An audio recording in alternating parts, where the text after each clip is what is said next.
Welcome to In Front of Ira. We're Sabrina. And Torsten. Two historians. And friends. And lovers. Of romantic comedies. And this is a podcast where there's a purring, massive cat on my lap that is refusing to leave and wants to be held like a baby. So if you hear weird vibrating noise, that is a cat. Also, if you hear weird vibrating noise, I'm running a backup, which my computer chose to do. So I think the technology has not been helpful today. Yeah, somewhere between tech issues and my cat deciding he's a little baby. We're just gonna do this and figure it out. And today we are doing the 2009 Nancy Meyers semi-kitchen focused. It's complicated.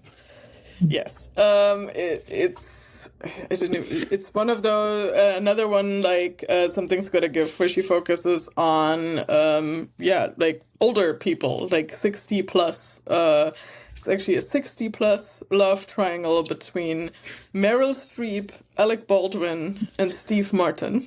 To be fair, I have no idea if Steve Martin is over 60 or if he just looks over 60 because I'm sure he is, right? At that point? Maybe late 50s, that's true, but yeah. But he's older than you think. I mean, he's looked the same since 1989, so. Yeah, that's that. I mean, he's always had white hair, or almost always had white hair. That adds to it, for sure. But yeah. It is at least. So it is, it is a very Nancy Meyers movie in that there are fancy kitchens and older people falling in love, or at least several people falling in love. And so as the story goes, Meryl Streep and Alec Baldwin are divorced. They have been divorced for 10 years. They have 3 children. A son and 2 daughters, and the youngest daughter is about to go off to college, and so I think this is like the first proper time that her mom is gonna be a full-on empty nester because all the children are somewhere, and the son is I keep mixing this up. So they go to a graduation of the son. But her daughter is also leaving. So it's like a big moment, transitional moment, I guess. Yeah, everybody's left. And so her oldest daughter has already left. The son is graduating from college. The youngest daughter is leaving. Leaving to go to college, right? I actually had trouble figuring out the order of the children because to me, Hunter Parrish looks younger than Zoe Kazan. But that's just... Zoe Kazan looks kind of young, but... so and the oldest daughter, I think, like, there's, I don't know if they talk about already getting married, but like the idea is there, like, she has John Krasinski, so this is where John Krasinski comes into the mix. He is basically the son-in-law. So they go to the son's graduation, and because of that, she has to, like, obviously all the family is there, and her ex-husband, Alec Baldwin, has remarried a much younger woman. So Taylor's oldest time, with whom he apparently now also wants to have a child of his own. She also has like a 4-year-old that we sort of learn in a throwaway comment is not Alec Baldwin's son, but like someone else's son she cheated on him with, I guess. So like there's a lot of patchwork family going on. But anyway, so we get this idea of like, well, it's been 10 years since the divorce, and it basically took her this long to really want to go out and maybe meet somebody new again, or like, now that the kids are all gone, like, what is her life going to be like, essentially? Yeah, it's a nice... I mean, the setup is pretty nice. What I did appreciate about this movie is that it did set up some things pretty quickly, which you needed, and then you kind of learned as you were going along, right? It didn't do tons of big exposition dumps. It did one very obvious exposition dump in the dinner scene with Rita Wilson and Mary Kay Place and basically her friends. just talking about her situation and just giving us all the background. And then it just kind of sneaks in. Like for the longest time, Steve Martin comes in as like an architect. And for the longest time, I'm like, so is she going to tear down the house that she's living in? Is she going to move to another property? What is happening? And then like halfway through the movie, you learn that she's doing an addition to the house that she's already in. You learn in the first scene. I'm sorry. You learn in the first scene that he's in, that this is a remodel of her house, because it's the whole conversation about, like, he has all the plans, and like he isn't like the main architect or the guy she used to talk to about this, but he's apparently the one that executed all her plans for the remodel and read her 100 and something emails, which becomes the thing of like, this is but that's not like the thing that gets me about that, because it's not a remodel. Like the way that it's set up, like they're building like a whole different part of the house. Remodel feels like it should be like a smaller scale. Like it left me very confused still. Anyway, this is what's happening to similarly confused listeners. Like, she's doing a massive remodel of her house. She lives in Santa Barbara because this is Nancy Meyers, so they all have too much money.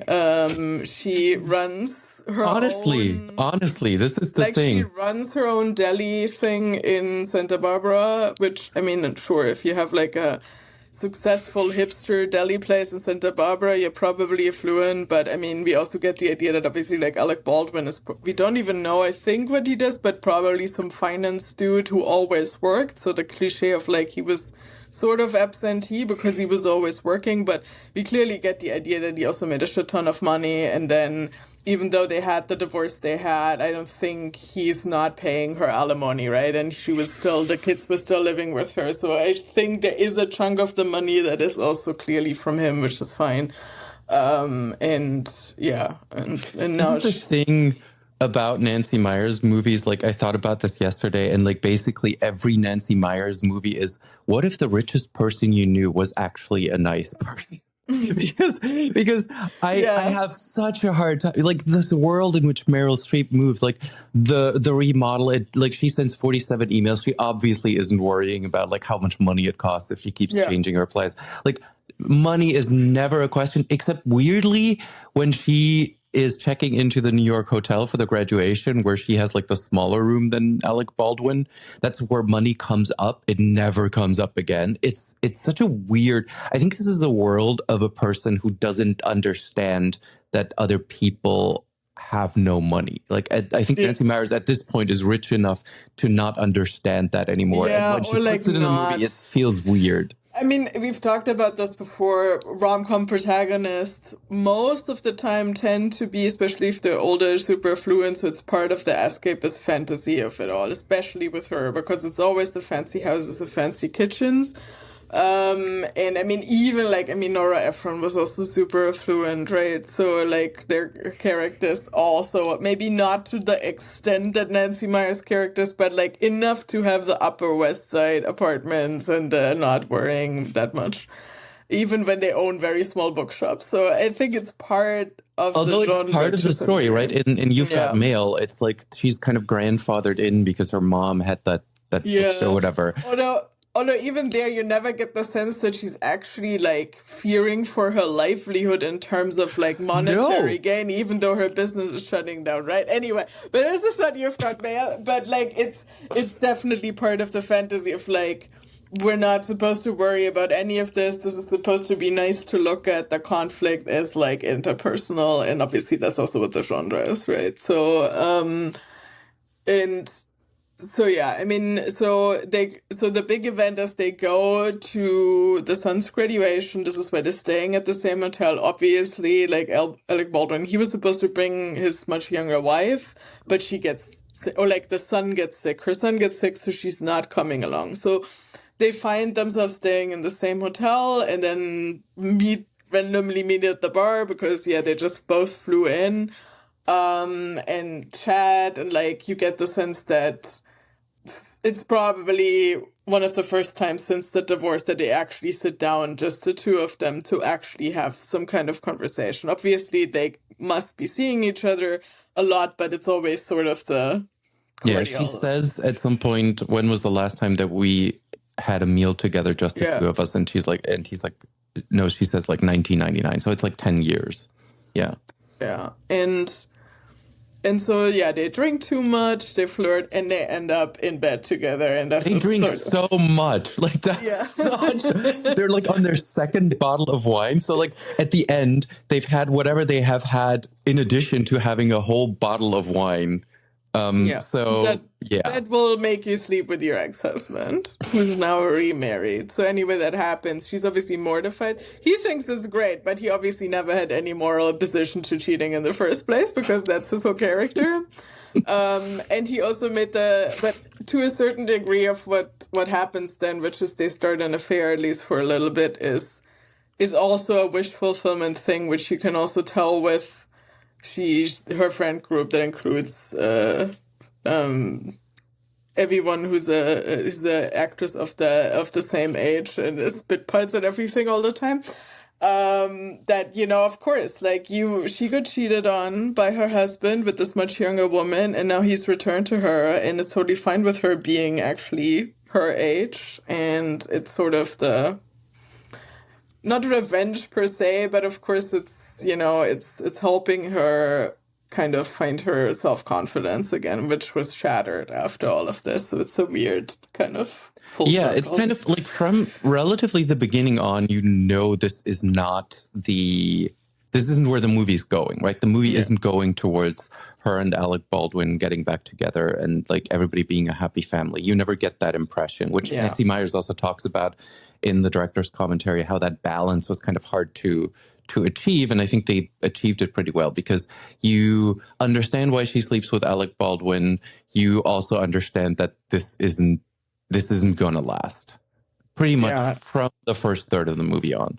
Yeah, and especially because he suddenly wants it. And I think he's not the character who's supposed to get what he wants. It's obviously her. She's the protagonist. We're rooting for her, not for him. I mean, I think the film manages to make him sympathetic to a certain degree. It's also that Alec Baldwin charm of, you sort of know he's a dirtbag. And even in real life, like, we're not going to talk about the rust thing, but like, he always has that thing where you understand why she was ever married to him, right? Or why the children also, I mean, he's clearly also not a bad father to them. He probably worked too much and we get that sense, right? But they adore him. Like, he's not an asshole to the children, which would be an obvious deal breaker. He actually gives all the credit to raising the children to her. And then the children basically say like, no, you had a part in this too. Like, he's clearly...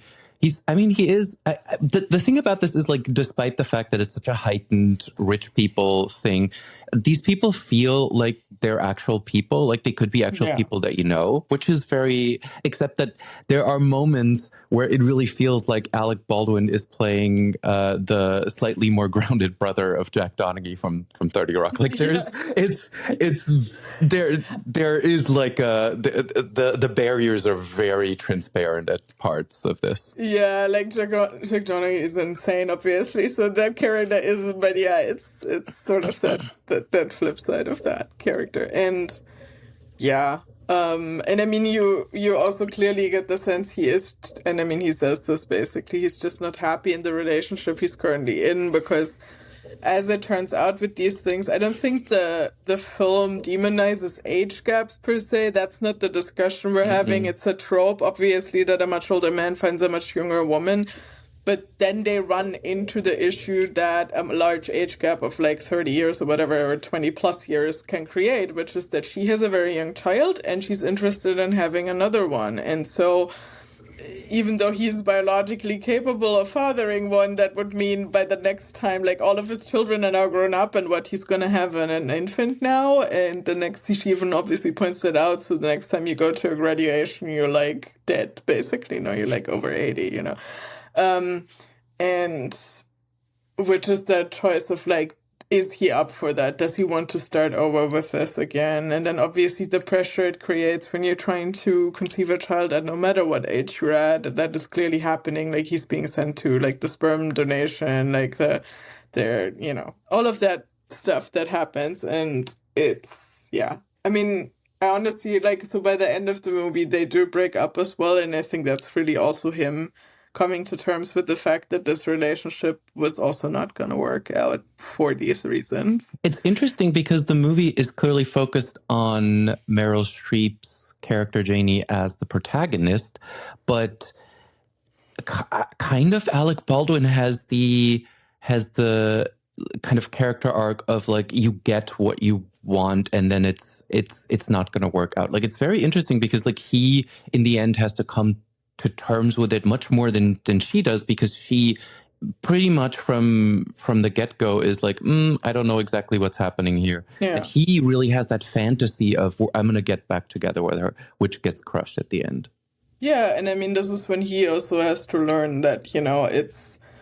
He obviously needed to realize that he gave away a very good thing when he was too dumb to see, you know, what that was like. I mean, that's the thing that keeps coming up with him when they have the affair. It's less about the sex and also actually more about, I think, him realizing that they had a good marriage while it lasted, and he sort of blew the chance by being very absentee and then cheating on her. And he's like, oh, you take such good care of me. She lets me eat everything. I mean, there's also the thing of like men of a certain age relying on women to actually take care of them and certainly like sort of mothering them. And he's clearly missing that because this younger woman is maybe not actually up to that anymore. So I think there's also an interesting generational thing coming in here where maybe a younger woman doesn't want to be his mommy. Like but it's Meryl Streep. She already is a mommy, to a kid who is, I think, a very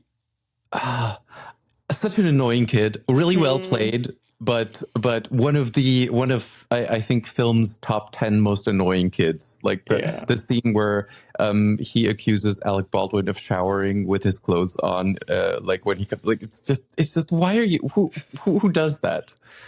Yeah. And what I think is interesting, she doesn't get a lot of screen time, so his new wife, Lake Bell. But I think there is, of course, she's supposed to be sort of the you know, not the villain of the piece, but I mean, sure, she participated in this affair and she's the new wife, so she's not a sympathetic character. But I do think the film humanizes her to a certain degree, particularly when she picks up on the fact that they're having an affair with each other, which is fairly late on. They're at the same party and she can sense that there's something going on. Because Steve Martin basically just looks at them and points out, this is the most cute, like, divorced couple. Yeah. And then she's like, oh, yeah. Since when? Yeah, like, and... Yeah, and the thing, again, she doesn't get more screen time for her, but the fact that she, you know, breaks up with him over this also tells you something, right? So she knows that, I mean, that's also the Taylor's oldest time. If you get together with a cheater, don't be surprised if he ends up cheating on you and moves on to the next relationship. There's just people who don't want to be alone and they will keep doing this to you. I mean, it's a certain irony he does this with his ex-wife, but if it hadn't been his ex-wife, it would have been someone else. And we also don't feel too bad for her because she then also did it to him and then they got married. So like the way in which we basically kind of balance the quote unquote moral failings of all the characters is because like they've kind of all done it, except for Meryl Streep, who in the end says basically kind of like, I'm glad you cheated on me so I didn't have to do it. Like, I didn't have to do it. So, because she also knew that the relationship was kind of on the rocks. So they both kind of understood that the relationship was on the rocks. And that's why he obviously cheated. And she then basically could use that as a wedge and just say like, oh, this is why we're getting divorced. But she also, if that had been, you know, him cheating once and everything else was fine, they also wouldn't have gotten divorced. So like something else was also going on. Yeah. And then there's Steve Martin, who was cheated on or was left, and he has this tragic backstory of like his wife fell in love with his best friend. They went on a vacation, like two couples went on a vacation together, and then sorry, that feels like this. So that Steve Martin story, and in addition with the girlfriends getting together scene and talking, that felt the most Nora Ephron to me. Like that's such a Nora Ephron type story. And it's I feel Nora like Ephron setup. Of all the Nancy Meyers movies, like this has the most Nora Ephron dialogue. Yeah. And I think that it also helps with Steve Martin because he has that vibe, right? Like, I mean, he's not only murders in the building, which is exactly that, like, it's just the crime version of the Nora Ephron setup, right? That community. And so I think that makes sense. He just slots right in there because he is from that community. And but yeah, which is why he's very to sort of get back out there, but he clearly, likes Meryl Streep. And she, in the beginning, she doesn't even see him, which I think is interesting because her character growth is also moving beyond the Alec Baldwin type and realizing that the good guy is not the Alec Baldwin type, even though, you can easily overlook a Steve Martin in the world. But yeah, to use the terms from Say Anything, the basic guy. The basic guy. He's such a good basic guy, which is the thing that I loved about this movie is because Steve Martin, for like a good 2/3 of the movie, isn't quote unquote Steve Martin. Like he doesn't do the big swings. He doesn't have the big comedic scenes. And you're kind of like, that's interesting, that kind of performance, which I think we're now more used to in Only Murders, even though that's still like a more heightened version. And then he kind of gets permission from the narrative of the movie to be Steve Martin in the scene where they're both high, which I thought was so brilliantly done because she kind of casts him against type, right? He's not just the funny man. He's actually the very nice love interest. And then you still want to get Steve Martin out of Steve Martin. And so this scene where they're both high and he just kind of like gets to improv and go crazy is just wonderful. Yeah, I mean, that is probably also the centerpiece of the movie because it's also a big catalyst moment. So what happens is they start they start dating and they clearly get along, and Alec Baldwin brings over a joint to the house that him and Meryl Streep never smoke, but he decides to take a hit before they go to this party. I forgot whose party that actually is. Is it John Krasinski and Caitlin maybe. Fitzgerald? I think there was some. Is it their engagement party? Maybe it's their engagement party. They're getting married. Why they're all there. Yeah, exactly. Which also, like the John Krasinski scenes, we need to talk about that. That's also one of my favorite parts. But this is sort of the big moment because they're all at the same party together. Why Meryl Streep is sleeping with Alec Baldwin's character, not yet sleeping with Steve Martin, but they've started dating. And she knows that he's vulnerable to like being cheated on, but she's still sort of love triangling it at that point. But they get really high of this joint and it's hilarious. And even let John Krasinski take a hit because he's on to them. And like hijinks ensue, and then Alec Baldwin also gets high, and this is why they're so, this is where then again his wife realizes they're cheating with each other because, they're all a bit uninhibited at this party, and so the whole, what I really appreciated is the way that this movie is constructed, because it is moving forward constantly, even though it's not moving forward through like big, like it doesn't take super big swings. Everything just kind of like fits together, and the biggest swing is probably the them getting high and what happens after that. Well, after the initial cheating on like Belle, who this is also a thing where I thought, like, because she doesn't have that many scenes as you mentioned earlier, and I usually like, I love like Belle. She has such a good comedic presence. There's this movie In a World where she plays a voiceover kind of actor, which is really, really funny. And it's not a very thankful role in this, and she really does kind of bring the reality to it. So she kind of has in this movie what John Krasinski had in The Holiday, where she doesn't have many scenes, but she still kind of like knocks it out of the park. Which does also bring me to John Krasinski in this movie, which I texted you when I watched this, and it was like the first 15 minutes of the movie. Why is John Krasinski here? Is he going to be just as wasted as he was in The Holiday? His comedic talents completely go to waste. And then at like basically the 1 hour mark, like everything opens up. Yeah, because he's the one that figures it out that they're having an affair, which is completely by chance, because they meet up in a fancy hotel suite, but that hotel happens to be where John Krasinski and his soon-to-be wife, so her daughter, end up having some kind of lunch, probably because that's where the wedding is supposed to take place, I think, and they have a meeting there. They have a meeting with this is the thing that I only noticed after looking at with the wedding planner, who is played by Jessica Sinclair, who has no dialogue but just basically sits there, and then he basically says goodbye to them and like explores the whole like affair thing. It's that's the venue where they're gonna have like at least a part of the wedding. And then, and so he sees over her shoulder that, like, you know, first he sees Alec Baldwin come in and sort of like, what is he doing here? And before he can react, he just sort of realizes, oh, and Meryl Streep is coming in. And then he puts two and two together. And then the other hilarity that ensues is that while they're up in the suite, he has, he took, I think the problem is he took Viagra, right? And he took like too much and he sort of faints. I thought that's what it was, but he says it's some other drug that helps him with not having to pee all the time. Yeah, but I think it's because he took both of them together and like. But he doesn't say that. That's not in the dialogue, because I was expecting that to be part of the dialogue.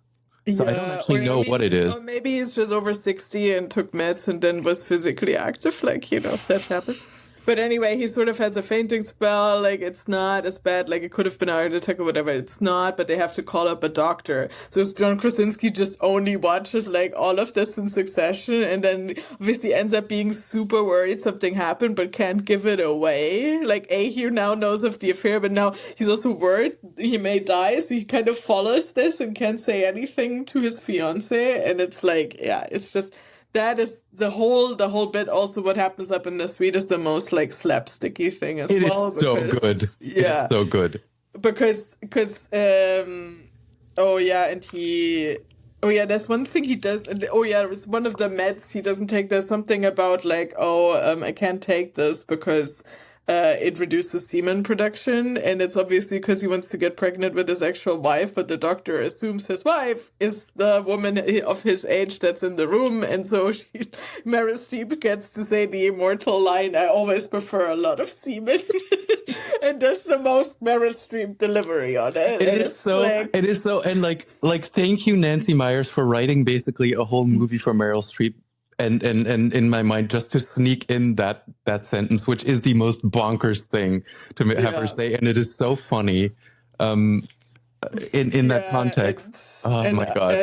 And all of that, those are the wacky moments, I think, where they all get to shine, and then the party, because by then Krasinski knows they're having this affair, and this is where he follows up on them, and this is how he ends up smoking weed with them, and they're all.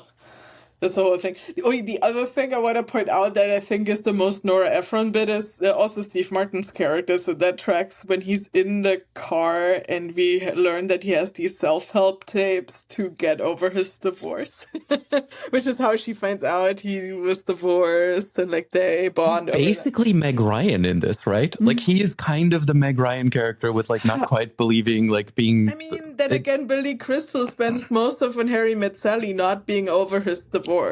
So that is true. He's like, I mean, he is the most Nora Ephron character in that sense. He's staring at her from personal growth. So I think he's that character, right?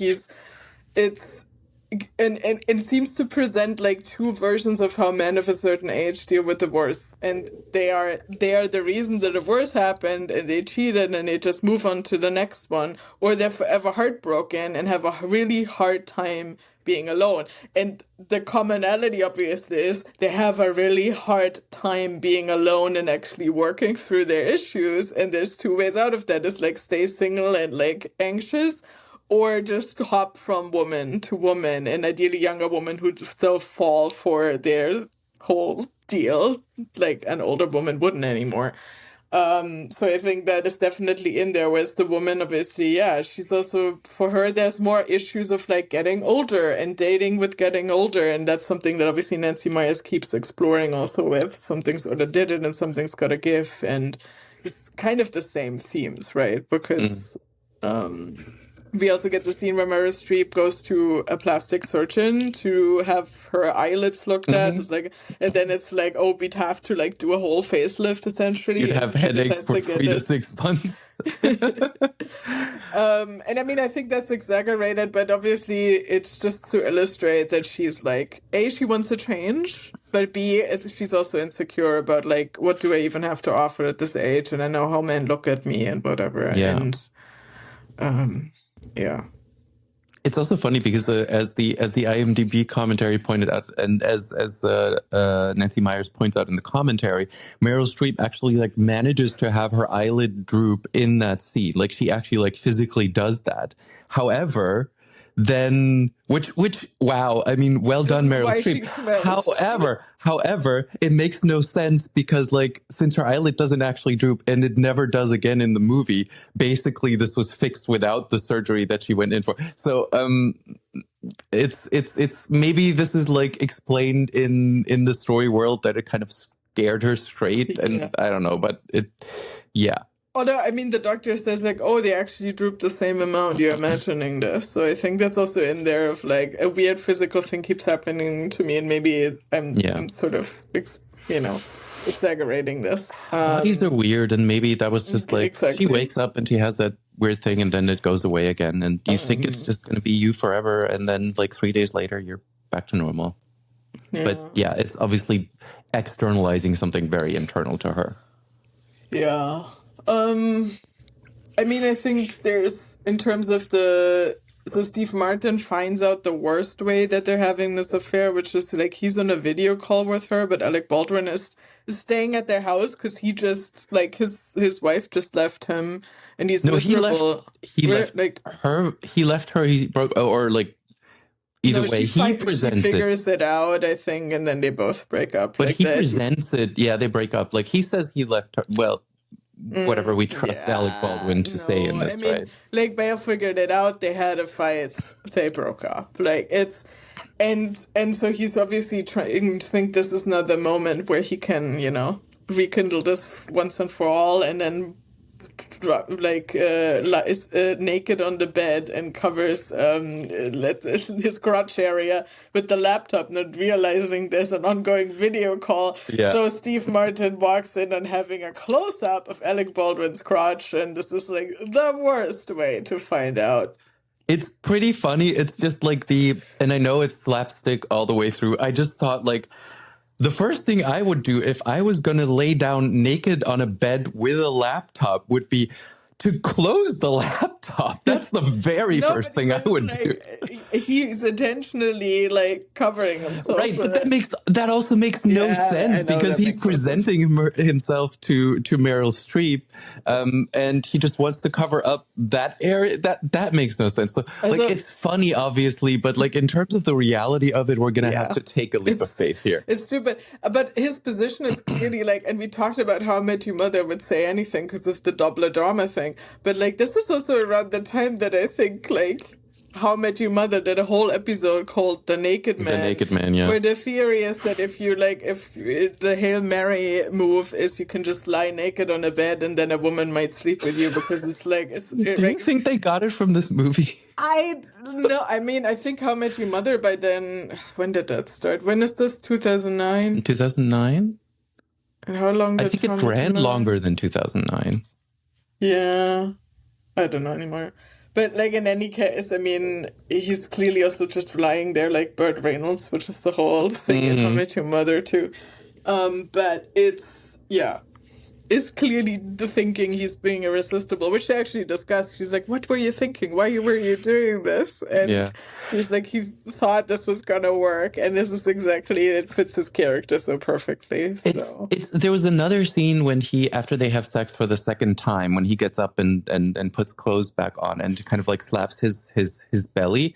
And like, that was a thing where kind of the expected Hollywood beauty standards and the narrative necessity kind of collided, because to me, he looked like a reasonably fit man of his age, and he's just slapping her like, oh, he's like demonstrating to her that he works out. No, he's demonstrating to her that he put on weight. And I did not pick up on that like at all. And that was just kind of one of those things where you're like, oh, right. Because like if it was like real life, that's just how you look at that age, if you're not like a crazy fitness person.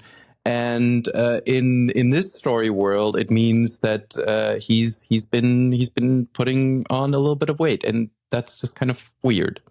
Yeah. And I mean, but I think overall, because the thing of like they could be actual humans in terms of the looks, it's still true. Like I mean, Alec Baldwin is of course fit for his age, but he has a certain set. He was way skinnier when he was younger. He's clearly he had grown like a into whole certain physique, right? Yeah. And Steve Martin has a very different physique, but he still looks normal. Clearly, they all visit a gym, but they're also affluent white people in Santa Barbara, so they would probably still do this at this age regardless. But they don't look like, and I mean, Meryl Streep has famously always just looked like a human woman. Like, if that's part of what we appreciate about Meryl Streep. She probably had something done. They all did. It's just like, if you go to a good plastic surgeon and you just do a little bit of Botox and you do a little bit of things, you can actually get by with that very well without looking like, all the MAGA people. Which I mean, there's so much about like also the ideals and like the ideal images that you want, and that different people would use plastic surgery differently in that sense. And Meryl Streep basically just always wanted to look like Meryl Streep, and whatever she's doing or had done is in service of that, whereas other people are trying to be a heightened version of themselves. Yeah, or just like you look younger, whatever that may mean, which at some point just means no wrinkles at all, and it makes you less. It's just putting you into uncanny valley because we have imperfections on our faces. But I don't know. I mean, do we want to do like reviews, ratings, and that stuff? Yeah, let's do that. I actually need to. I mean, we should put that this obviously resolves with the fact that she ends up with Steve Martin because or at least like implies, right? It doesn't specifically say it. He gets over like he's very hurt when he finds out, which is understandable. But at the end, he comes back for the remodel of the house is now starting, and I guess the idea is he wouldn't have to be there. There's a whole other team from this architecture firm, but he shows up in person to see through this project with her, and the implication is that they're gonna try again, and this has a 6.5 IMDb, which again tracks par for the course. And once again, Roger Ebert review is putting, it's just one of the half sentences I have of his that describe what I feel about this movie too, are there's funny stuff here, we like everybody. Yeah. Although I don't always like Alec Baldwin. Alec Baldwin, this is a thing that actually occurred to me just kind of when the scene where he kind of like creeps on her and Steve Martin. And I was kind of wondering, like, because if you imagine that as written for a young female rom-com heroine, that's kind of funny. The fact that it's Alec Baldwin makes it creepy. Like, it makes it weird and creepy to a degree that I'm not entirely sure the movie wants you to think it is. I mean, I think it's fine in the sense of it shows that clearly he's now the insecure one, right? He's now suddenly afraid he's gonna lose her again, and I think that's what the purpose it serves. And but it is still like him basically spying on what amounts to her being on a date and then just coming in and her not even reacting to that. It's a bit of a weird scene.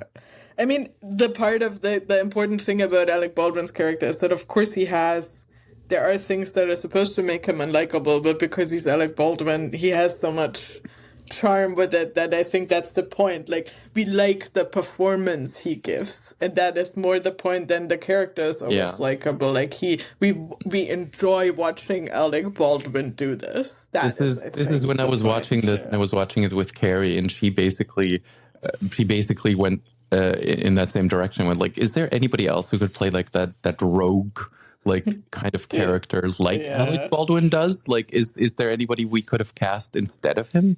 In that age bracket, I can't think of many people. And I think this is why, right? I mean, he is for what all the things going on with his private life in his recent years aside, like he is a very, very good actor. And I mean, 30 Rock is just insane. Like it's also proving what an insanely good comedic actor he is. And yeah. And I mean, this is also one where he gets to be comedic and kind of show his range, which I think, there aren't many people that I could imagine here. I mean, Meryl Streep is always great. She's Meryl Streep, but I think that probably a Diane Keaton or someone from that probably would have also been able to pull this one off. This isn't like a specifically great. Again, she's always great and she gets funny lines and she nails all of them, but I think there's other actresses that easily could have done that part too, and I mean, this is fine. Yeah, that's true. Diane Keaton is the obvious one from the other Nancy Meyers movies. Honestly, even if they don't have the star power, and that's why they're not getting it, but like a bunch of the other actresses that have bit parts in this, that in the same age bracket, there's a lot of actresses we don't see enough simply because of how Hollywood works in terms of ageism, especially against women. There's a lot of brilliant character actresses that never really got their due. Mary Steenburgen could also pull this part off, but she's not gonna hit the box office of Meryl Streep. Oh, yeah. Like, that is, I think, the reality of, like, I mean, you know, there's a bunch of them out there that I think could do this, and that's the thing. This is like, there's other things Meryl Streep can do that only Meryl Streep can do, but it's probably not it. Like, I think the thing about Meryl Streep, the more that I think about Meryl Streep's career, and like I'm vaguely aware of her, like since I was a kid when movies came on television, and I never thought of her as I always thought of her as weirdly the serious actress, right? And I think the thing that Meryl Streep has that really nobody else in that age range or just generally has is that immense, absurd range from doing this slapsticky comedy to the hardest, deepest, darkest drama, and you buy it immediately. Like, this is the thing about this family that they're presenting. I have seen every one of these actors in something except for Caitlin Fitzgerald, who I think is just like mostly a TV actress for in something else. And I look at them together and like I buy them as a family. Even Hunter Parrish, who comes basically, I think also off the set of Weeds at this point, and looks like a blonde Daniel Brühl. And just kind of, and I'm like, yeah, no, and Zoe Kazan, who looks nothing like Meryl Streep. And I'm like, yeah, no, that's a family. They're obviously, like, it's very well put together. Nothing like her. They both have a certain similar face shape, actually, if you think about it. And if you think about how Meryl Streep looked 40 years ago. So I think there is something there that I could see, especially if you throw Alec Baldwin into the mix. It works well enough. Like, I mean, I mean, it works well enough for the fact that Caitlin Fitzgerald looks a lot more like her, I think, is probably what put me off there. You can kind of buy that. Yeah. No, obviously, there's like certain range. And I mean, ever since she did Mamma Mia, we know Meryl Streep can do comedy, obviously, but like, I feel like that sold us. Is Mamma Mia before this? I feel like it was just before this, right? Or just after? Yeah, it must be. Is it 2008? I want to say, actually remember. It's a while ago by now, the first one. Mamma Mia. It's just like, if you go to Meryl Streep's IMDb, like, you're going to get blasted with so much stuff that she's done. Yeah, so, okay. Yeah. So basically she did Mamma Mia and then she did this, right? This is likely how it went. Yeah. I mean, the way shooting things works, Mamma Mia probably took a long time to shoot and put out, and this might have been filmed before Mamma Mia was actually then released or something, or not. It depends on how late in 2009, but I don't know if this was a summer release. I mean, this is all very kind of summery, so I don't know. But it's in the same ballpark of when this happened. Never know, because if I look at my IMDb, it just gives you the German release date, which is never helpful. Yeah. It's the same year as Julie and Julia. That's interesting. All right, yeah. Where she's truly a child. So again, also like kind of like a similar food, yeah. Yeah. Huh. Oh yeah, one of her friends is also Rita Wilson, because that's the part Rita Wilson always plays. Um, but Which yeah, again gave this the very Nora Ephron, like she has like basically the same role as well as she does in then Sleepless in sleeping. Seattle. Yeah. And again, the thing where like, I know she's Rita Wilson. I know she's very well respected. She's obviously married to Tom Hanks. So it's not like she isn't like Hollywood royalty. But like every time I see her, I'm like, she should have been more stuff. Like she's obviously like, especially in this movie, I think she gets a little bit more to do, and you kind of just want to see more of her. And it's kind of the one thing I will say is that weirdly, like of the friends, there's a scene when she reveals her affair, and like all the friends have something to say, and Mary Kay Place basically is the one who is kind of like not on board with the whole thing, and then doesn't have any dialogue anymore. It just felt so weird that she is like in the scene. Yeah. She says like, I don't like this, and then says nothing anymore. Although particularly those scenes, and I think how also probably Nancy Meyers think, I have a feeling with a bunch of this that there must be cutscenes. I don't know if she says anything in the audio commentary. She doesn't specifically. It really feels like that. It feels like that there may have even been a bit more of the children and or John Krasinski, and at least one more scene with their friend group. At least it feels like the friend group sort of disappears more in the second half of the movie, and you'd think especially then they'd be relevant to kind of talk through that they're like, that she's now dating both of them and what this means and the fallout and all of this stuff. And I think it's some of it is put on the therapist she sees for a moment there, but honestly, like that is when you would need your friend group of it was this weird. is all falling apart and whatever. Maybe it was also scheduling and then suddenly whatever, but it feels like, or length, and then she was like, cut one of these, but it definitely feels like there's one friend talk missing about like the fallout of. Yeah, I wonder if that's just the thing that we would expect structurally, or if this, because if you think back to the Something's Gotta Give, that movie also works very well. It also feels like it's kind of overwritten to the degree that there's characters and story beats that are kind of in addition, where like they explore the world and you get more of the world. But in terms of the structure, it would have probably served minor characters we already know better. And the therapist scene was the only scene in the movie where I went like, he just gets introduced. He's there for that one scene, for her to basically get permission, and then he's gone again. And that just doesn't feel like it's a completely necessary role. If you could have felt that with the friend group. I think it's probably in there to show that she's seeing a therapist and she's willing to like work on herself. It's again sort of that a little bit of the Nora Ephron of like, Steve Martin has a self-help book, she's seeing a therapist.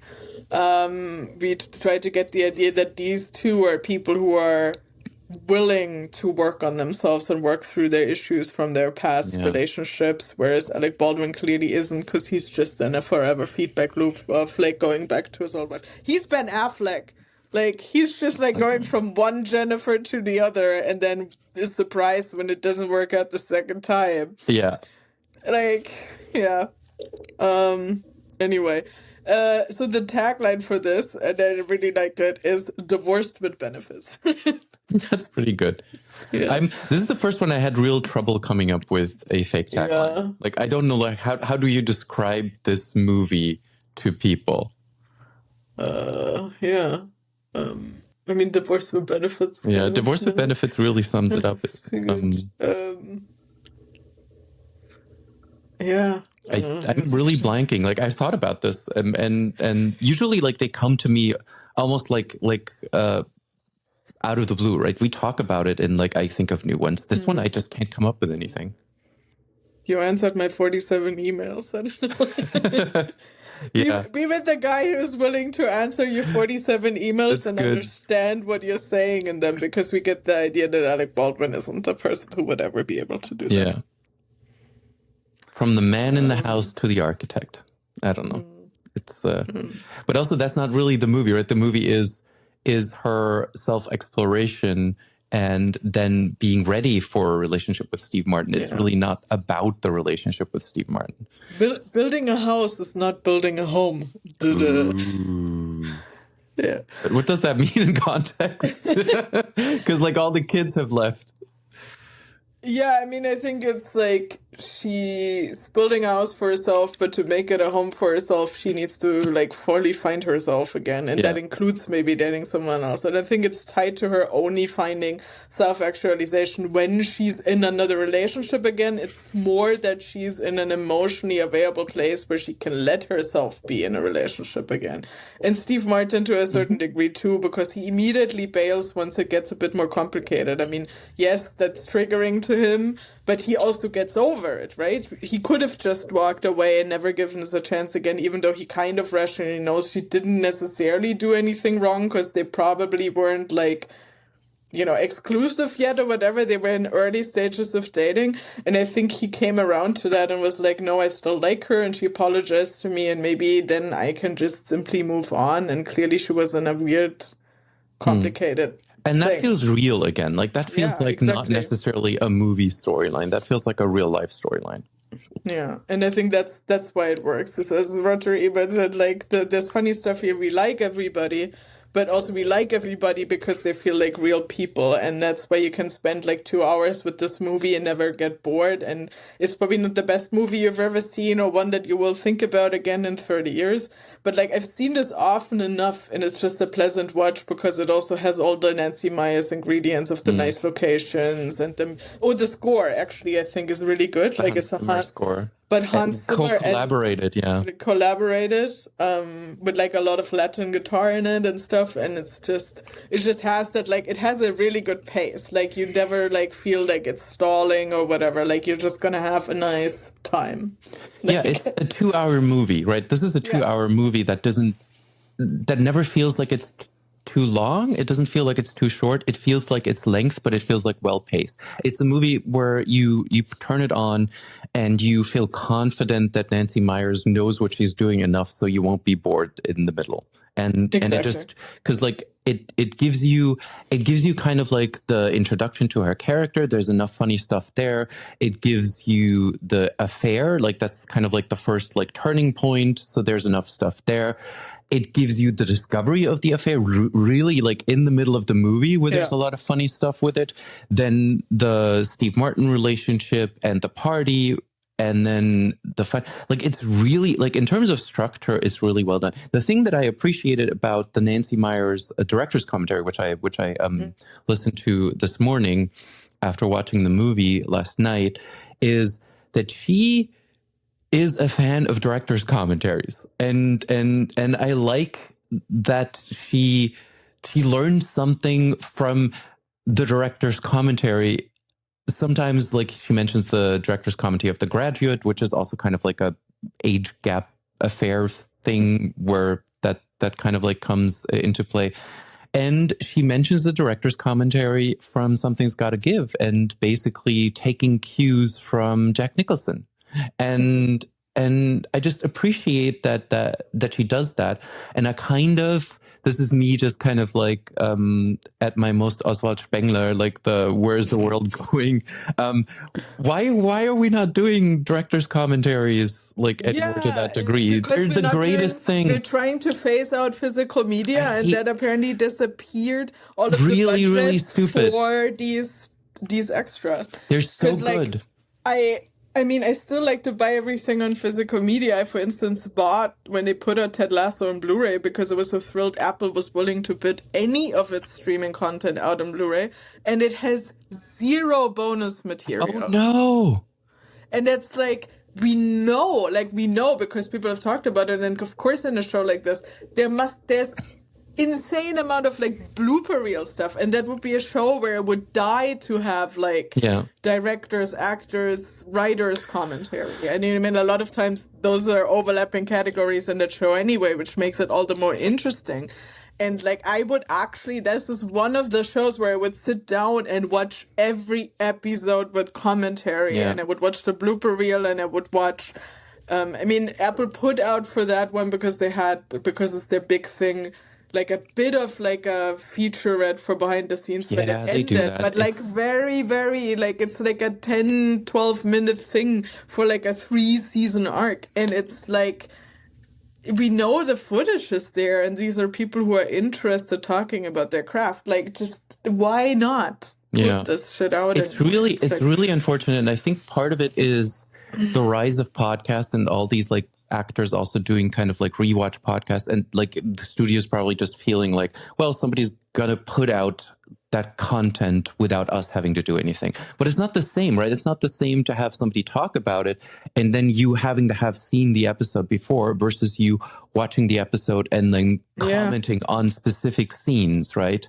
Like I like, especially like thinking about Ted Lasso, like the romantic comedy episode, I would have loved people to come in and say like, oh yeah, this is where we took that, and this, like, we thought this was a little bit too much. This is the movie that we were referencing there, but people think it's this other movie. That's what I would have loved, and it doesn't exist. That's just sad.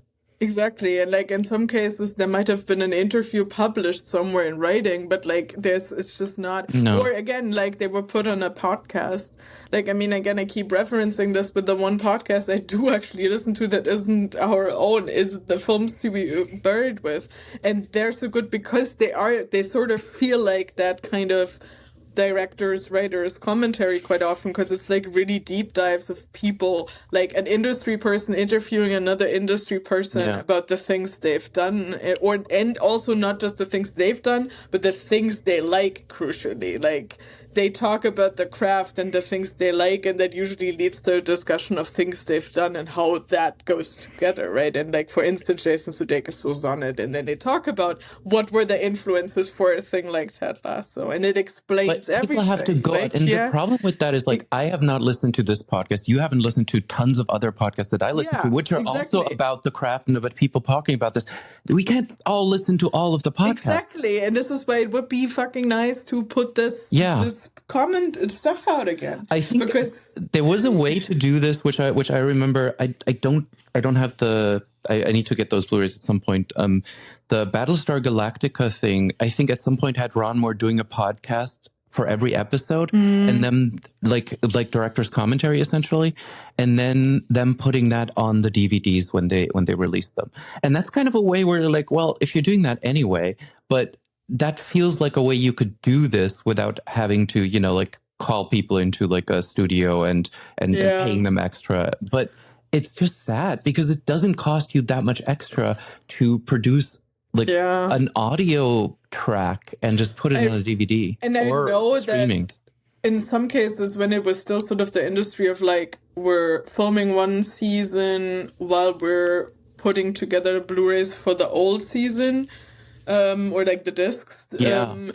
Because I watched a bunch of Heroes episodes back in the day with the audio commentary, and you got the feeling that they just used the set down time actors had to like basically usher them into a booth and down the lot. They're on the fucking Warner lot or Universal lot, you know, anyway. So they just go over to another building and take like an hour and have 3 people essentially like recording a podcast with a microphone, sitting on the couch watching the episode, talking over it. And then after that hour, maybe 90 minutes, they're done with that and it can go back to set, and because they have a call time an hour later. I think that stopped in like the mid 2010s or something like that. Yeah. I remember this from The Office. Like they did this. I think Scrubs did it. A whole bunch of shows like around that time, like the 2000s to 2010s did this. Like this is just like, our call. Like, do director's commentary. It's great. And I mean, everyone I know who works in the industry wants to do it. It's just all the fucking studio heads who think this is just added money we spend that nobody cares about, not realizing that they could still sell their streaming product and then sell the streaming product on disc to a different segment, and in some cases to the same people who first pay for the streaming and then go back and still buy the box set anyway. Like, I don't know. This is just, you're just wasting money at this point, but you know. I mean, that's like a whole other thing about like all the ways that shows get renewed and canceled and what the decisions, the business decisions are. And it's you just kind of as a viewer sit there going like, what's going on here? random shout out, even though it also doesn't belong in this episode. It just on Apple, because all the good things are on Apple these days.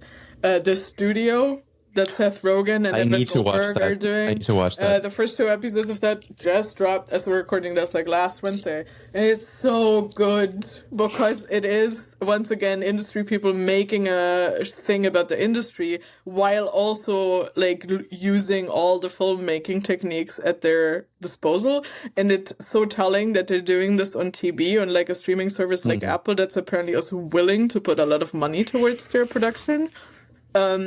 And it's so good because, like, Bryan Cranston is basically displaying a parody of David Zaslav from Warner. And I wonder if Zaslav has seen it by now. He must have. I only saw a headline where Seth Rogen was like, I already got yelled at by 3 people this week. And I hope one of them was David Zaslav because he had it coming. To be fair, he's Seth Rogen. He probably just gets yelled at by people. I mean, he seems like a really nice guy. But it's like... He's Canadian. Yeah. Of course he's a nice guy. True. But no, like, watch The Studio. It's fun. It's not a rom-com, but like it is fun. So if you care about movie making, which you might do if you're listening to this podcast, please do watch it. I will definitely watch it. Although I have to say, Apple is no longer fully in my good graces because they also ended up canceling shows on cliffhangers, and that's just I'm really, not happy. What did they do so far? Everything I've watched there.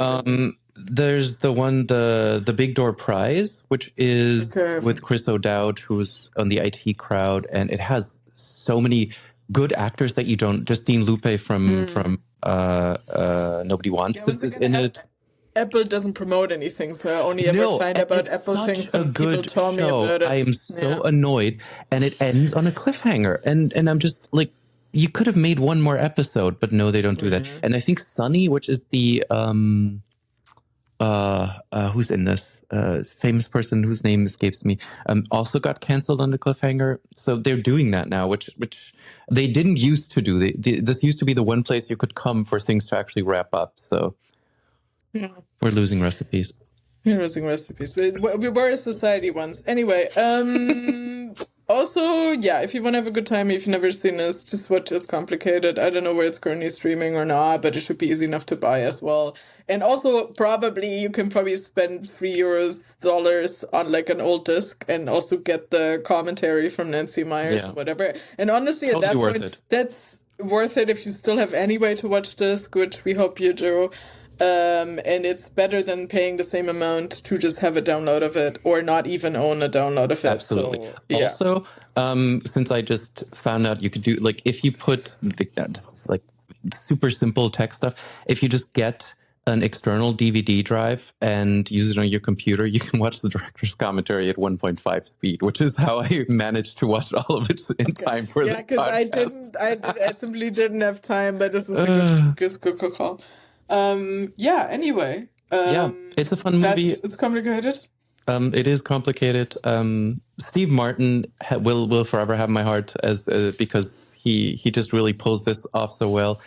Krasinski does get to be funny, so if you start watching this and you're like, why is he here? Like, it just feels like an unnecessary add-on. And I mean, it's Meryl Streep. You don't have to sell Meryl Streep to you, hopefully. No. Or honestly, Alec Baldwin. Like, if you can get over his real life persona. Like, if we have to sell Meryl Streep to you, I don't think we would have anything to talk about in real life. Probably not. Anyway, that's it. That's it. It is, and it remains complicated.